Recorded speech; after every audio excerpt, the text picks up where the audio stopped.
Hi guys, I hope you're doing well today. It's a pretty good day out here. It's beautiful outside, about 70 degrees today. And nice spring weather. We got a lot of pollen coming from the trees, so I'm a little stuffed up and achy in my head. I did make it to the dentist yesterday, and they filled in my tooth and got that all straightened out, and I made an appointment for the next, um, them to look at the next tooth. So it's an ongoing process, and it's it's okay. My tooth doesn't hurt today. It doesn't hurt at all. It's never hurt. But I did end up having a root canal, which is a whole procedure, and I'm really sore in my jaw and my head from sitting still and having my mouth open. Um, so the dentist, it's at the end of the visit when I was done, he left the room. Then his assistant came back and said, we want to make an appointment to go ahead and have a regular checkup to, get pictures of my whole mouth, x-ray, and, go through and do the whole thing.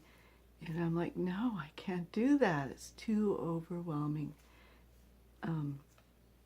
to do that, to know everything that's wrong in my mouth. And for an example, for more of a visual picture of, anyway, my husband's a painter, so I understand, the whole process of the painter and everything. And so, every house there's always something going on with the house. There's always something that you could fix, always something that you'd like to do to change things and, make the house more comfortable or whatever.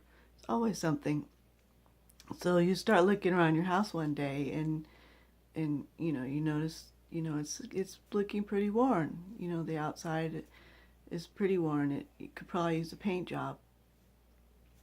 But the thing that really got your attention was the front door. The front door is visibly peeling, and it doesn't look good. So you thought, I can make it through just a couple more years if I just fix this door. If I make this door looks great, people coming to the front of the house aren't going to notice so much that the rest of the house needs painting. So you get the painter out to give you a bid, and he's looking at the door, and then he continues to walk around your house, and he tells you everything that needs to be fixed in your house, on the outside of your house. And you're looking at him like, I didn't invite you to go look at my house. I invited you to look at my front door. And he's telling you the tens and thousands of dollars it's going to take to paint and fix the whole outside of your house. And that's not what you asked for. And that's what the dentist, I feel like, is doing to me in a lot of ways. I invited him. I asked him to look at my front tooth. That's all I wanted. I needed to have this fixed. And then he wants to get in there and tell me everything that's wrong. And I can't even afford to do this one. How am I going to afford to do everything else? So it's an ongoing battle, and I think that's really rude. I really think it's rude for them to go look around your mouth and tell you, well, you need to come back and see me and spend hundreds of thousands of dollars in my office. So that's my rant for today. I'd like to show you a project that I've started a few years ago. And first off, is always the fabrics. The fabrics come first for me, and this will be more of my background. And then these are the rest of the fabrics. Aren't they gorgeous fabrics? They're batik fabrics, and they're old. They're probably 5 or 6, maybe more like 8 years old that I started this project, and I just because of health problems, I've not been able to finish it. So this is the basic design for the house, for the quilt. It comes up with the two things, and it branches out, and then it's got some flowers on it. And I don't know what kind of flowers I'm going to put in here yet, and if these are going to be flowers or they're going to be leaves or something. So this is what I've done so far, and these are the stems, or whatever you want to call those, or the taller leaves, if you think of a tulip. And this is how they're looking so far.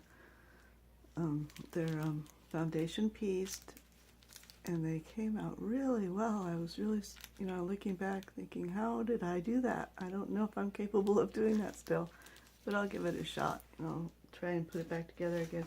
The biggest thing about this project is I usually use a big piece of paper.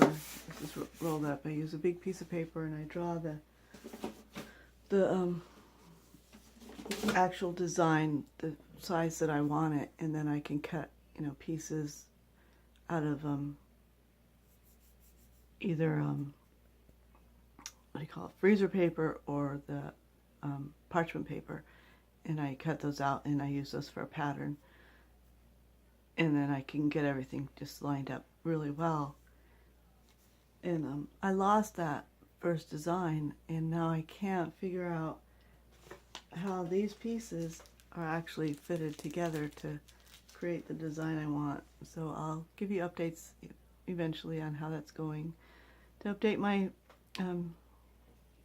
diet problem, or the experiment, or the diet that I wanted to go on, the fibromyalgia diet, eliminating dairy, which has been going great for me. I don't crave dairy.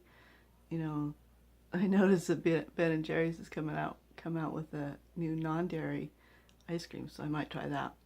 I love the Cherry Garcia, and so dairy's been going great. The gluten, I still struggle with the gluten because I crave cakes, and the bread that I've tried that's not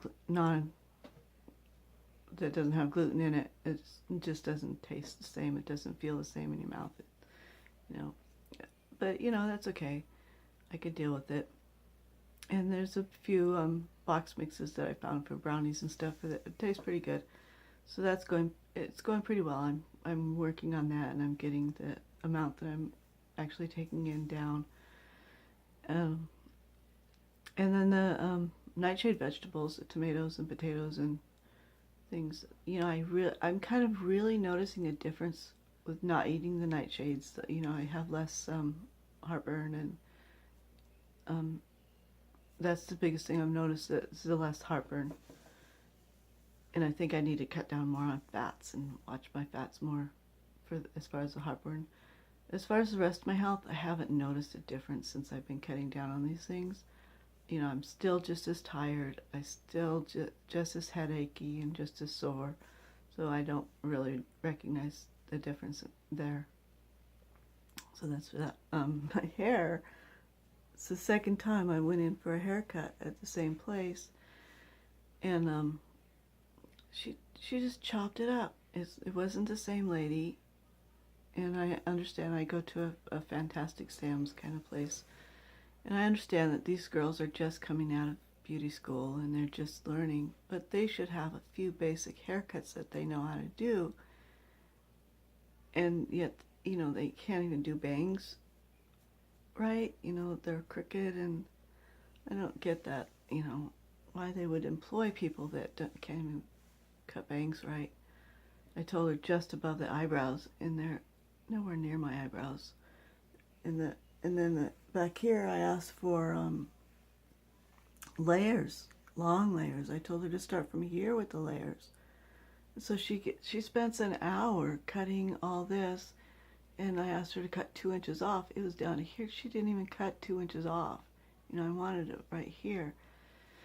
So it feels like I didn't get a haircut at all, because it's just shaggy and it's hanging, and it's I'm from the 80s. We had poofy hair. We had light, and it moved, and that's what I like in my hair. And this just feels heavy, and it weighs me down. It gives me headache. It feels like it gives me headaches, but I don't really. But I'm really disappointed in the way she cut my hair, and I went ahead and paid her, and I gave her a little bit of a tip, but not much, because I understand she's starting out, she's just learning, but she should be able to cut, a few basic haircuts, and she should be able to tell you if she's not comfortable cutting layers, and get one of the other girls to help her out with it. So, yeah, I'm pretty ranty today. I don't feel good. I have a headache and stuff. But I hope that you guys can share, and I hope that you enjoyed seeing my project I've been working on and seeing the beautiful fabrics. Thanks for listening today. Toodles.